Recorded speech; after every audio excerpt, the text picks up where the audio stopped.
And welcome back to the battlefield, everyone. Name's Warlord Adam, as clearly many of you know, or what few followers I have. Anyways, we're back to creepy guy with thick-ass glasses on Katawa Shoujo. Who is it? Blind? No, at least not completely. Why else would he have eyeglasses if he wasn't? Fix that sentence, please. He leans closer. Yeah? Really?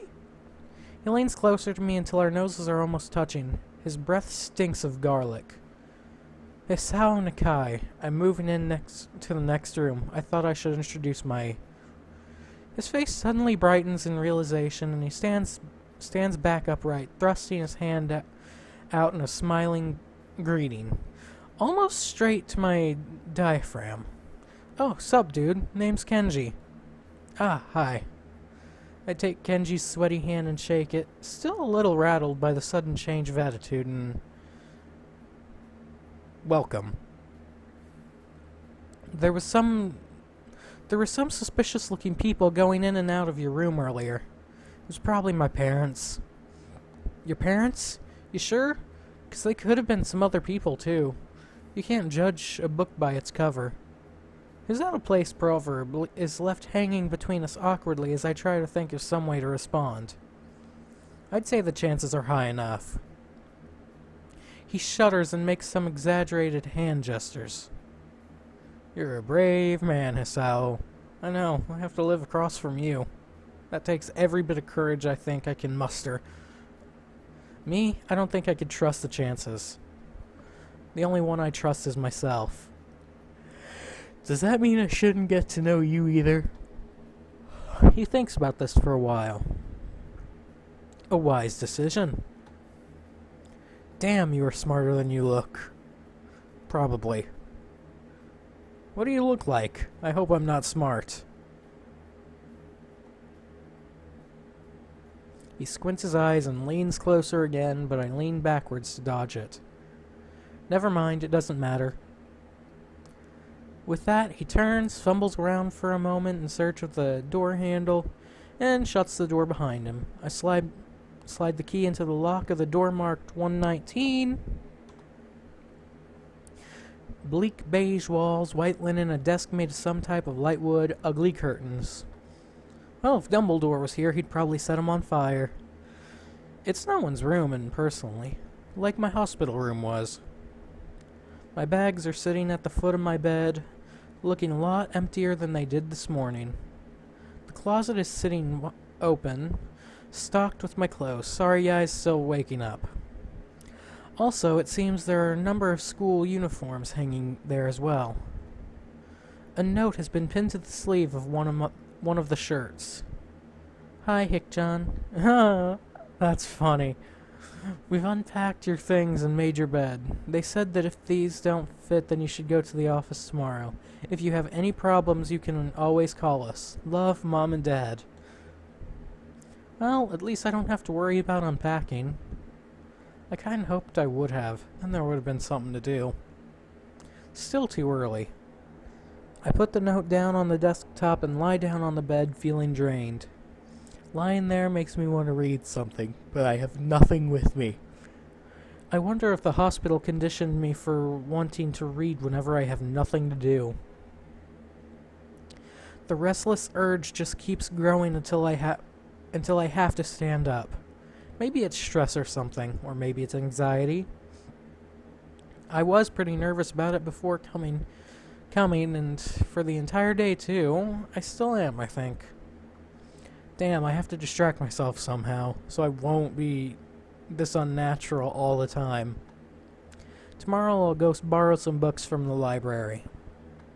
Yeah, I'll go do that. But for now, the bottles of medications neatly arranged on my night table catch my eye. I pick up one and shake it just to hear the contents rattle inside, then read the glued-on pharmacy label. Hisao Nakai. 2 tablets daily to stay alive. Please tell me that's a joke. It doesn't... Okay, good. It doesn't really say that, but it could just as well. It's kinda twisted, having your life depend on chemicals like this. I resent it a little, but what choice do I have? With a sigh, I begin my new daily ritual of taking the right number of pills from each bottle, being careful to check the correct dosages. ... I lie down again, feeling hollow and uncertain, and after that, I keep staring at the blank, unfamiliar ceiling for a long time. It doesn't start looking any familiar, not even after darkness falls and long shadows draw across my room like fingers. The sheets feel slightly more comfortable, warm, and nest-like against that chill that passes for the room temperature here. Soon, the lighter shade of darkness that is the ceiling looks like everything else. Like every other screw it, I'm not in the mood to read that. Desert night becomes the only thing I recognize anymore. The night beckons me to sleep, and I feel the coldness of and fear creeping up on my spine once more. Sorry, I cannot read today. I keep drifting further away from a world I knew.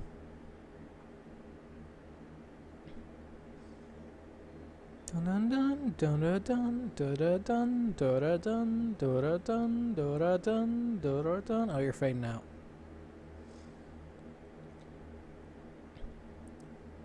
I wake up in a strange room. Solid morning light shimmers against the light gray ceiling. I had forgotten to draw the curtains closed last night. What? Oh, you can read that. My room. This is the third room this year that I'm supposed to call mine. Various things around here remind me that indeed. It's me who's supposed to be the one living here. My bag's on the floor, my new school books on the desk, my numerous medications on the night table. I stare at the bottles for a moment, deliberating until I open a bottle, shake out a pill, and pop out a tablet from a foil sheet. I put them down with a chaser of water without thinking about the chemistry. My uniforms are in the closet. I slink out from under the sheets and stretch my back before dressing up. Putting on a new school uniform feels like dressing in someone else's clothes. The artificial smell of generic detergent invades my nose, but the feeling of fresh cloth against my back is a good one, a natural one. It feels like a school uniform as it should. It's not much different from what I used to wear before. That goes for other things too. So far, this place seems more or less like a normal school. Except for the people. Dude, rude. I think back to my talk with Kenji yesterday, Misha's constant laughter, and Shizune's sweeping sign language gestures. Well, I've only met 3 students so far. Maybe they aren't that normal, but I'm sure others are. Or perhaps people like them are what passes for normal around here? Yeah, what does pass for normal around here? What do people do? I don't see a lot of kids hanging around after classes yesterday, so maybe there are clubs. If so, I wonder if I should join one. All through class, the questions remained in my head, so I decided to talk to Shizune about it when we split into groups. After all, she did say if I had anything I wanted to know, I should ask her. Blank. She's desperately trying to tell us something. She crosses her arms and shifts her gaze slowly to Misha, who looks more preoccupied with trying to grind the eraser of her pencil down so that the top is perfect and evenly flat. Oh god. Sorry, Shi-chan. Is there something you wanted from me? Oh, I see. That's a good question, Hi-chan. My first thought is that means she doesn't know, which is worrying. Maybe I'm being too negative. Well, anyways, Misha, please don't prove me right. Oh, that's right. Everyone is encouraged to... Sorry, guys, I will find someone to do this next time. if I ever do one of these again, because I need different voices. Everyone is encouraged to join a club. A lot of people do so because there really isn't anything else to do. There are also school events like the festival coming up in a few days. Almost every student in the school tends to help out with it, doing whatever. So, you actually transferred in at a busy time. Maybe you can help out, too. Sure. What's the festival about? Misha freezes. I don't know, Hikchan. The truth is, it's a local event and I'm not from this area, so... She starts signing desperately to Shizune. Shizune, I'm calling her Shizune.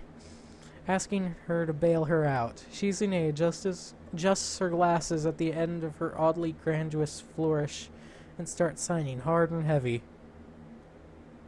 Huh? Oh. Who cares? Misha puffs out her chest and as she shouts out Shizune's words at me with a disproportionate amount of pride. Too loud. I can see heads turning to look in our direction. Not so loud. Human beings evolve with each new generation. The ideals and beliefs behind a festival will inevitably change with time. Now it's about delicious fried food and amusing little games that you play to win prizes. The teacher clears his throat very loudly, batting his long wooden pointer against the other palm like a baton. He shoots a pointed gaze at us. Finally noticing where we are, Misha stifles a yelp and quickly quiets down. Shizune doesn't seem embarrassed at all, though brushing it off without a care. We are in the middle of class and should start working. That's right, Shik-chan. What? That's right. Hik-chan, are you asking because you're interested in joining a club? It could have been my eyes playing tricks on me, but I think I saw a suspicious glance exchanged between them. Misha's tone has also changed, although it does that with every other word, anyways. Yeah, I was thinking about it. Misha, oh crap. Back. Oh crap. There. Misha and Shizune look at each other again. I'm about to ask what they have in mind when something dark flutters in my peripheral vision, catching my attention. Out of the corner of my eye, I see the girl with long dark hair get up from her desk and slip silently towards the door. It doesn't seem like she was working in any group, and no one seems to notice her but me. I glance at the teacher, who's also looking at the dark-haired girl go. Why doesn't he say anything? Hik-chan, is something wrong? Do I look as uneasy as I feel? Or was Misha just looking at me? He looking after the girl who left. No, nothing. And Shizune has a smile which does not make me happy. Okay, well, like we were asking, you don't have any plans for lunch today, do you? I thought I would go to the library and pick up some books. Not really. Do you want to have lunch together then? Sure. Blank. Yay! Okay, John, perfect. The rest of class passes uneventfully. The girl with long hair never came back. Before I have the time to put any more thought into where she could have gone, the teacher informs us that it's time to stop working.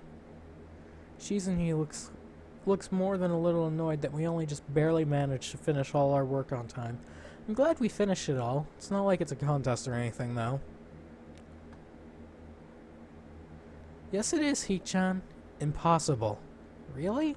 Really. I've noticed this before, but it's kind of funny how Misha is always moving her hands and signing out not only everything she says, but what everyone else is saying at any given time. Obviously, it must be so Shizune can understand it. Her eyes dart back and forth between Misha's hands and me. I don't know who I'm supposed to be looking at. I'm talking to Misha, but that might be wrong. Maybe I should face Shizune. I'm used to looking in the direction of the person whose voice I'm hearing, but really, Shizune can't hear me, and it would be disrespectful to talk to her only through Misha. Then again, isn't that what she's doing? No, she's at least looking at me. This is all very confusing and will take some time to get used to. That's what I think. It's not a contest because contests are competitions over a prize. If there's no prize on the line, it's not really a contest. Shizune's eyes flash dangerously with a competitive glare. She stares at me as if surprised that I'm challenging her. I think this is a contest to her. I never noticed before how dark and blue her eyes really are. It's truly an alluring gaze. Blank. Are you sure, Hikchan? Very sure. Blank. You're wrong, Hikchan, because I don't want to be the slowest one in the class, therefore what's on the line is my confidence and my abilities, and the prize is the satisfaction of proving them. More laughing. Shizune pushes her glasses up the bridge of her nose in a very matter-of-the-fact way. Bong, bong, bong, bing, bong. I'd argue more, but the bell rings and she quickly gets up and picks up her bag, looking at me expectantly. I'd almost forgotten that I was supposed to have lunch with them. Blank. Where do you want to eat? The cafeteria? That's so plain. Okay, let's go. At my old school, I liked to eat outside near the back of the building. It was a good spot, but I didn't find it until near the end of my freshman year. I wonder if there is a similar place to eat here. Misha seems to imply as much. Shizune and Misha pull me towards the cafeteria, which is surprisingly not packed. Maybe some students favor eating in the classroom or outdoors. I saw some of my classmates had boxed lunches. After we finish eating, Misha picks up where we left off earlier. So, Hikchan, you wanted to know about clubs and stuff, right? Right? Right, Shichan. Okay, I guess it makes sense to ask first. Exchanging little nods of confirmation, they turn to face me again, and Misha straightens her posture as if she is about to deliver a speech. Hikchan, do you have anything you're really interested in? I used to play soccer, but I'm not really into it. I don't follow the teams or players or anything like that. As of lately, I just read a lot. There is a book club, right, Shichan? Right? Right. But it seems like they have all the members they can possibly have right now. Sorry, Hikchan, it's a really popular club. Ah, okay.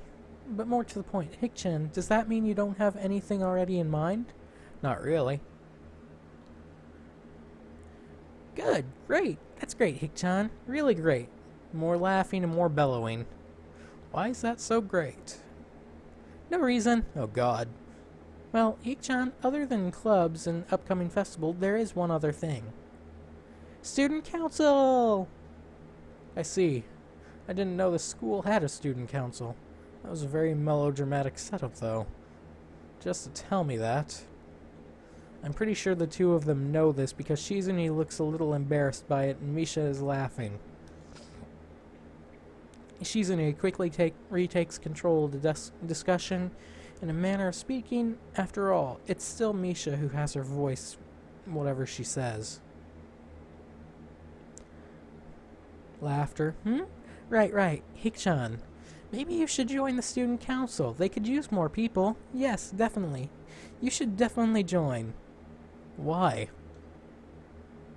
Well, for one, we could hang out every day, Hikchan. Shichan and I both are in the student council. Actually, Shichan is the president. I'm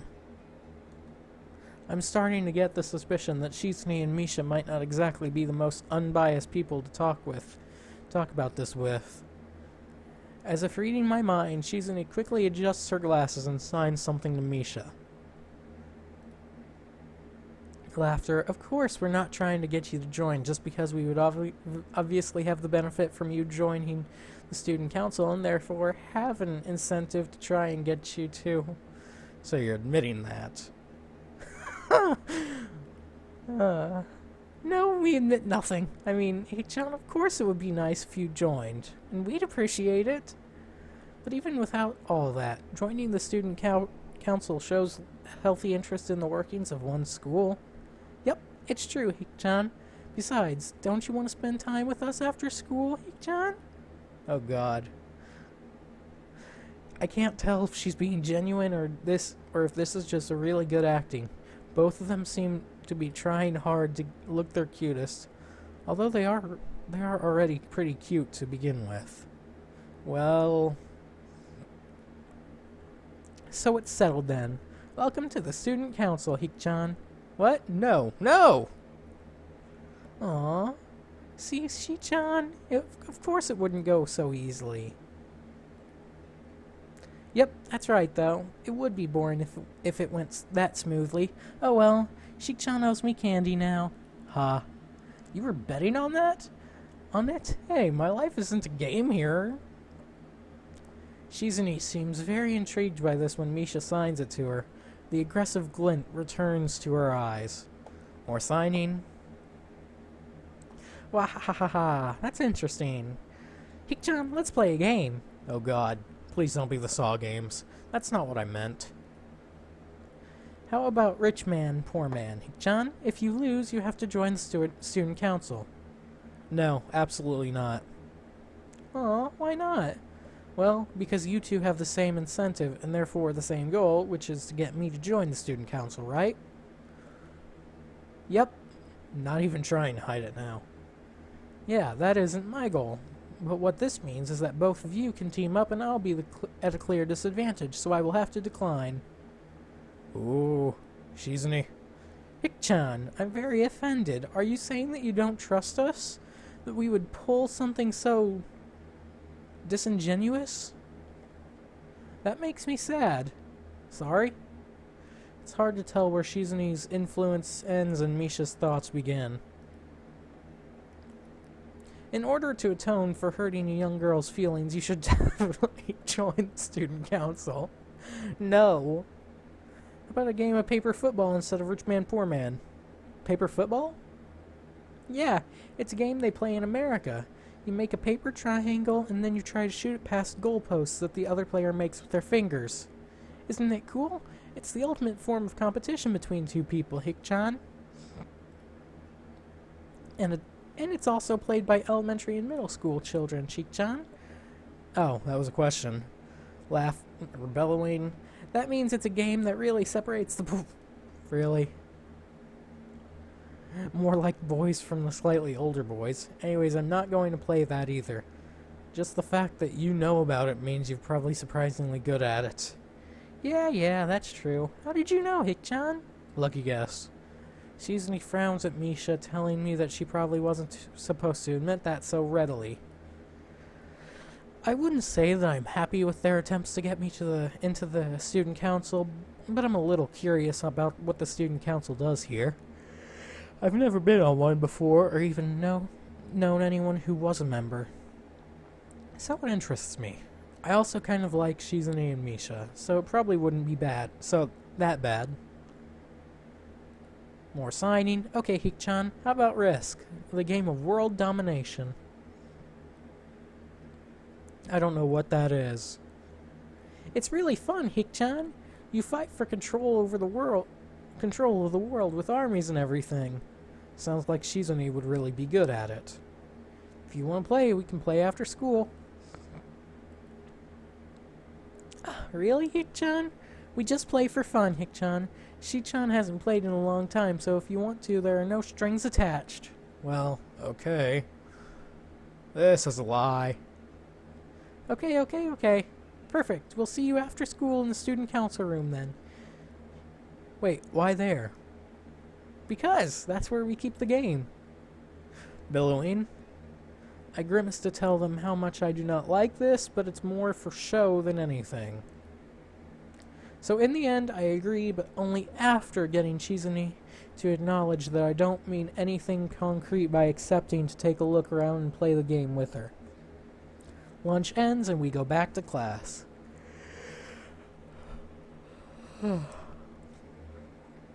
During afternoon classes, the long-haired girl comes back and sits down at her seat without a word. Again, no one seems to notice, or if they do, no one says anything. I want to ask Misha about it, but I don't want to be nosy. After school, Shizune and Misha quickly find me at the first floor lobby and latch onto me, covering each flank in case I might try to escape. I feel a little offended, but I've been considering it. Nevertheless, I'm a bit disturbed that enough people have made a break for the past. They're on their guard. What's with the escort? This doesn't make me feel very comfortable. What the? Oh, crap. In fact, it makes me feel like a dangerous prisoner being transported to his cell. Billowing, what's wrong, Ikchan? Signing. That's right, we were just going to play a game of Risk, remember? I don't know, Misha. This all seems a little sinister to me. I start thinking that when we sit down to play a game, they'll tie me down and torture me until I agree to join the student council. Oh, that's highly unlikely, but still, for some reason it just seems like it would be so plausible. Getting to the student council room is as simple as turning 2 corners from where we started. What? That's it? This makes you guys being on top of me seem really silly. Signing. That's not true, Hikchan. Shichan says that when their life is threatened, people have shown the capability to pull off superhuman bursts of speed. Life is threatened? Oh god. Her expression is unchanging, and Misha signs something amusedly to Shizune, who makes a baffling face and puts her hands behind her back, so looking pleased with herself. Misha feigns deafness and hums cheerily. Stop that. I know you heard me. You have no excuse, unlike Shizune. Shizune opens the door to the student council room. It's a very plain, sparsely decorated room, although it is quite large, maybe even a little larger than a classroom.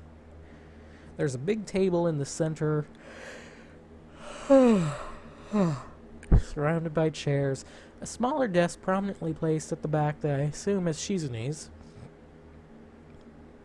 There are a few regular desks and chairs stacked to one side. Height as well. Extras, perhaps? Aside from the tables and chairs, this room doesn't have much else to offer. Just a couple of filing cabinets and bookshelves stacked with old school records and documents. Not much else, in fact. Nothing else. This is a pretty bleak room. They could at least put a potted plant in here, or something. But the most noticeable thing in the room is that it doesn't have other people. Are we early? Signing. No. What do you mean, no? Does it mean that no one else is coming today? Yep, that's right. Before I manage to ask why that's the case, Shizune claps her hands together very energetically. Hikchan, let's play Risk. Come on, you promised, didn't you? You have to. Okay. Do you want to know the rules? We can explain to you while we set everything up. While Misha is talking, Shizune takes out what looks like a board game from behind one of the filing cabinets and throws it on the table. Actually, this looks kind of interesting.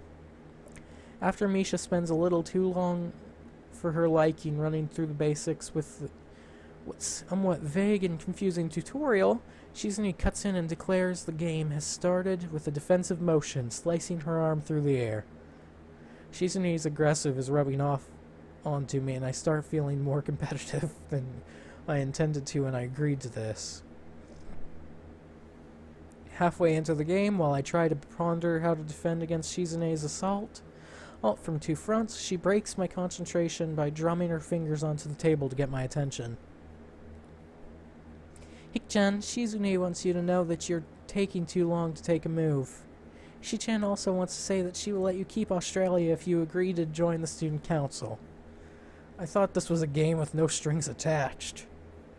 Just the fact that she would dangle that over my head as an offer means that she knows I care about the outcome of this game. And anyways, no.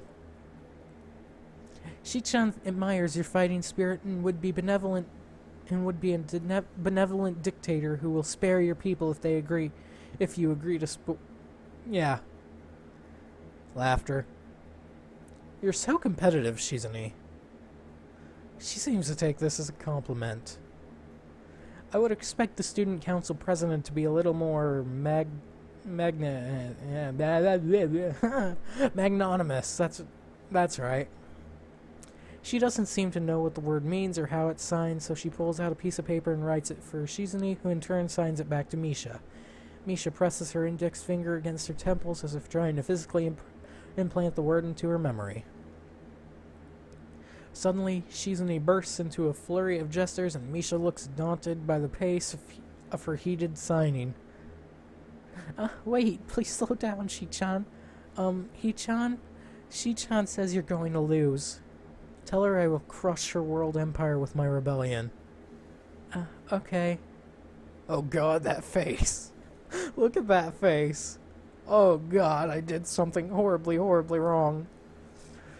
Those eyes of hers shine with childlike mischief.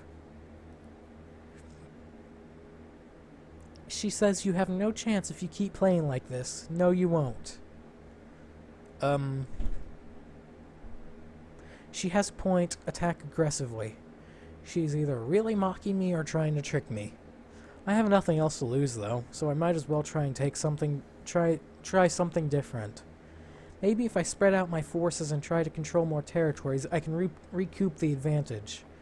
Shizune seems to focus on conquering whole nations, so maybe I can sacrifice my hold on continents to gain more, or small countries. It's worth a shot. A few turns later, I end up losing the game anyways. She adjusts her glasses victoriously and allows herself to tentatively pump a fist in the air in celebration. I win! Yay! There's no need to translate that. It was pretty clear. Don't look so sad, John. You were really giving it your best. That's what I thought. Sometimes your best isn't just good enough, though. If anyone knows that, it's me. You did very well for someone who just learned how to play today. Hick-chan, you attacked Iceland and North America at the same time. It's a very daring move. Shi-chan is impressed. The mark of great people is that they know they are daring and they can follow through. You're already halfway there. Isn't that great, Hick-chan? That isn't enough, though. Just potential isn't enough. There's no point to potential if you don't take the first step, and there is no point to that if you don't keep going. And I want to see more. You're right, Shi-chan, but that's so demanding. Shizune leans forward, suddenly looking a lot less playful and more like the serious person I expected from her to be from the start. Hick-chan, would you like to join the student council? Really? She really doesn't want to waste any time, does she?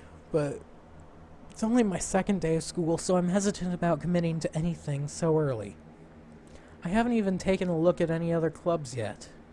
But spending time with Shizune and Misha doesn't seem like something I would hate. I still need more time to think about it before I decide for sure. Maybe. I'll get back to you on it. Okay, Hick-chan, but I hope you're not just saying that so we don't feel bad. No, really. Really? Hick-chan, if you're going to say that, you're saying that it's definitely the truth, and there can't be any mistaking it. I know. I guess I should have my revenge for losing. At the very least. There's that cute face again. Funniest. Shizune smiles at that in a mischievous way that almost feels like twisting a knife in the wound of my loss. I take a glance at the clock and realize I've spent far longer playing Risk than I expected. Sorry, I think I have to go. I wanted to go to the library. It's not closed yet, is it? Shizune scratches her head and gestures at Misha. How hard can it be to determine whether the library is open? There's a clock right there on the wall. It should be, unless the librarian is absent. I think you're right, Shik-chan. We think the library is open. It's on the second floor. Can't miss it. Do you want us to show you where it is? No thanks. It's okay. See you tomorrow. Bye-bye. One flight of stairs up, and I run into problems. The second floor hallway is a carbon copy of the third floor one. Wide, of course, and plain, like only hallways can be. The problem is that the library's whereabouts are not as easily determined as one thought they would. The classrooms are marked with signs stating which class they belong to, but then there is a plethora of other unmarked rooms. Is the library one of them, or is it just somewhere down the hallway? I bet on the latter and choose my direction at random. After I turn around one corner, an unmarked door draws my attention because it's not closed. It's not open either, though. Just barely ajar so I can see it's open and nothing else. It would make sense for the library door be invitingly open, and this one is not quite that. It's just good enough. At the very least, it means someone is inside and I can ask for direction no matter how embarrassing that is. I gingerly push on the center of the door with my fingertips, every muscle in my arm ready to pull back at a moment's notice. The feeling of being an outsider to this school can't be shaken from my mind so much so that I instinctively fear doing something wrong by entering. The door slowly creaks as if groaning from a deep sleep, though it is much easier to open than I anticipated. Leaning over and poking my head even further inside to gain a shot of the room at first. A shot of the room as fast as possible. The meek hello on my lips is quickly snatched away. And for the next video, guys, you will see what happens. I'll see you next time on the battlefield.